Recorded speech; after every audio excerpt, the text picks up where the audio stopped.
আজকে তোমাদের সামনে একটা জিনিস নিয়ে হাজির করেছি বলতে তোমরা সবাই বলতে পারবে কি না জানি না, গেস করবে জিনিসটা কি। ঠিক আছে, আমাকে যে দিয়েছিল সেও কিন্তু প্রথমে এসে বলেনি এটা কি।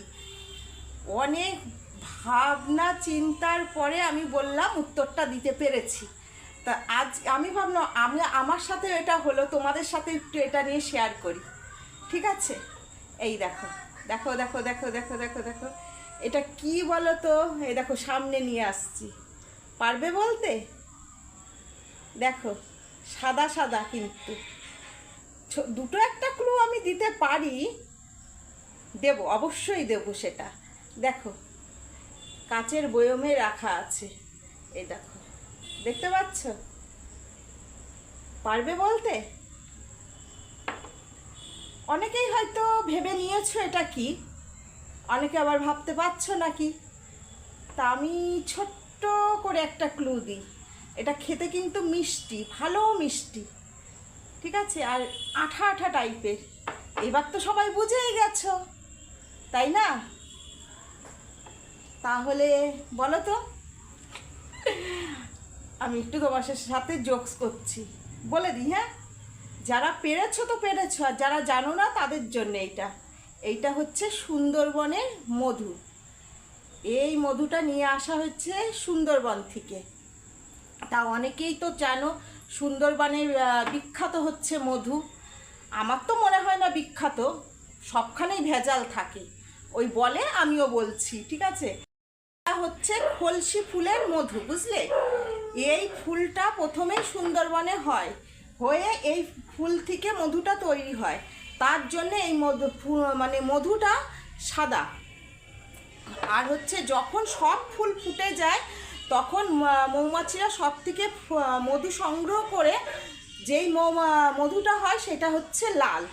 আর এটা একটু খেয়ে তো দেখাই যায় না, আমি এখনও কিন্তু তোমাদের সাথে শেয়ার করব বলে এখন পর্যন্ত মুখে দিইনি।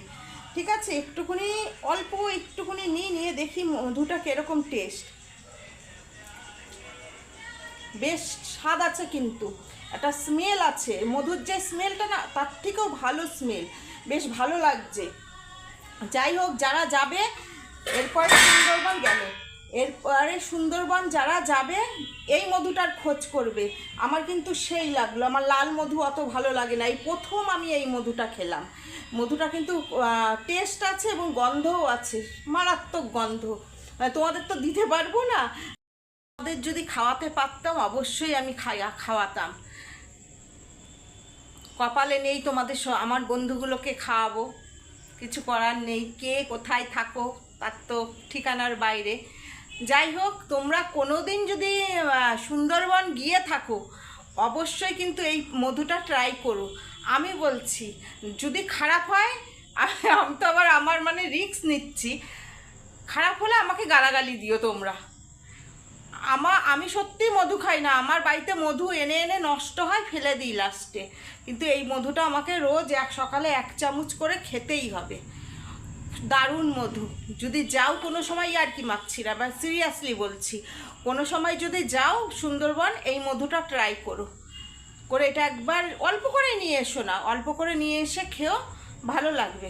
ভালো, লাল মধুর থেকে এই মধু অনেক বেটার। ঠিক আছে, সবাই ভালো থেকো, সুস্থ থেকো, টাটা।